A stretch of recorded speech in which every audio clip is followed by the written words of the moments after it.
ছিনতাই অনেকটা কমে এসেছিল, এখন আবার ছিনতাই বাড়তে বাড়তে এমন হয়েছে যে গায়ের কাপড় পর্যন্ত ছিনতাইকারী খুলে নিয়ে যায়। এগুলো তো আমরা দেখিনি। হই হই করে মানুষের বাসায় ঢুকে যাওয়া, ঢুকে গিয়ে লক্ষ লক্ষ টাকা দাবি করা, কিংবা গাড়ির কাজ খুলে 10 লাখ টাকা ভাইয়া জানে 7 লাখ টাকা দেয়া হচ্ছে এই বলে টাকা নেয়া, সেটা আবার ভিডিও করে বাইরে ছড়িয়ে দেয়া, এইগুলো বাংলাদেশের জন্য সত্যিই নতুন সংস্কৃতি। আবার আমরা দেখতে পাচ্ছি একটি রাজনৈতিক দল সেটার দায়ও স্বীকার করছে, কিন্তু বলছে এটা হচ্ছে তাদের কি ডোনেশন না। তো কেউ নিলে হাদিয়া, কেউ নিলে ডোনেশন, কেউ নিলে চাঁদা, কেউ নিলে কি বলে আরেকটা নাম, তো তাহলে তো ভাই বড় মুশকিল। ক্রাউড ফান্ডিং কেউ নিলে, আবার কেউ নিলে হাদিয়া, আর আমরা নিলে সেটা হয়ে যায় কেউ নিলে চাঁদা। So this is very unfortunate. হ্যাঁ, let's call spade a spade. এবং আমরা আশা করি যে এই সরকারটি তো কোনো দলীয় সরকার না, যদিও এই সরকারের একজন উপদেষ্টা মুখ ফসকে বলে ফেলেছেন যে সরকার এবং সরকারি দল মবের সঙ্গে যুক্ত না। আমার একটু জানতে ইচ্ছা করে উনি সরকারি দল বলতে আসলে কাকে মিন করেছেন, কোন দলটিকে বুঝিয়েছেন।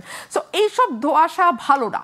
সরকার থেকে আমরা অনেক বেশি জবাবদিহিতামূলক এবং স্বচ্ছ আশা করেছিলাম, এই স্বচ্ছতা আমরা পাই নাই। গত কয়েক মাসে আমরা ধারাবাহিকভাবে ভাঙচুর হতে দেখেছি।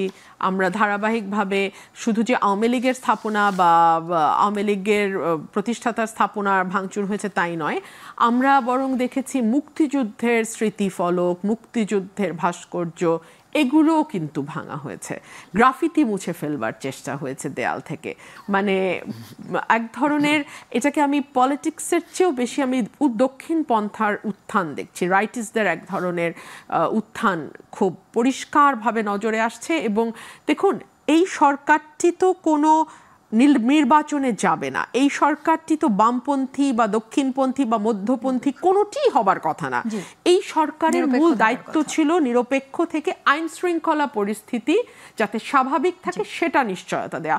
ধরুন, আমি যদি আপনার প্রশ্নের উত্তরে আমি তর্কের খাতিরে যদি ধরি যে আগামীকালকে তারা ওখানে ভাঙচুর করলো, এর ফলে যে পরিস্থিতিটা হবে সেটা হচ্ছে পাল্টা একটা আঘাত আসবার চেষ্টা হবে। সে আঘাত যদি খুব জোরালো হয় তাহলে ভালো রকম সহিংসতা হবে, যদি খুব জোরালো আঘাত না আসে তাহলে মোটামুটি সহিংসতা হবে।